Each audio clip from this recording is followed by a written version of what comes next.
लेकिन होश में आओ। बंद करो मकान गिराना बंद करो, मकान गिराना। गरीबों को इंसाफ दो, गरीबों को इंसाफ दो।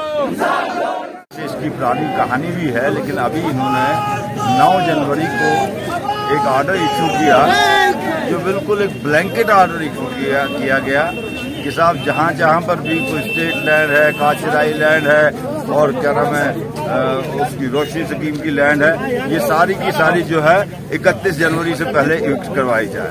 ये बिल्कुल ये अंधा काला कानून है। आज उनका ऑर्डर है जिसके लिए मैं समझता हूँ कि अवाम तो आज बिल्कुल अवाम की कोई सुनवाई नहीं है, अवाम किसी का पहुंच नहीं सकते हैं।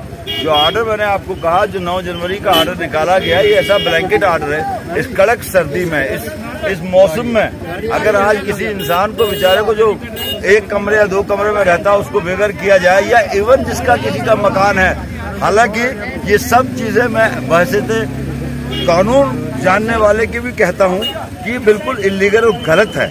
ये ऐसा ऑर्डर नहीं कर सकते थे, क्योंकि अभी भी मैटर जो है हाईकोर्ट में पेंडिंग है। सुप्रीम कोर्ट में कल यही ऑर्डर जो चैलेंज किया गया है उस पर ऑर्डर आना है। और अगर मान लीजिए कि 4 मिनट की 5 मिनट की कोर्ट भी कहती थी कि नहीं ठीक है, तो तब भी ये चीज जो है बर्दाश्त नहीं की जाएगी, क्योंकि ये ऑर्डर गालबन 70 लाख लोगों को, रियासत के 70 लाख लोगों को इफेक्ट कर रहा है।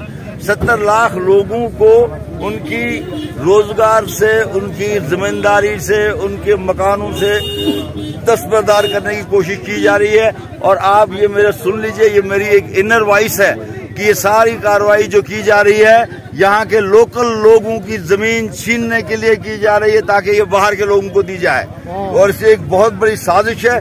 इस साजिश को मैं आपके माध्यम से तमाम लोगों को कहता हूँ कि खुदा के लिए इस वक्त इकट्ठे एक खड़े हो जाइए और जो नारा गुलाम नबी आजाद साहब ने लगाया है इस मुहिम के खिलाफ, इस नाजायज हुकूमत की मुहिम के खिलाफ, उस नारे को साथ दीजिए और हुकूमत को नाकामयाब कीजिए अपने नाजायज और गंदे मकासद। Thank you. मकान गिराना बंद करो।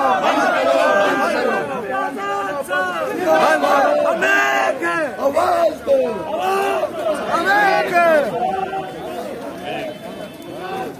बंद करो।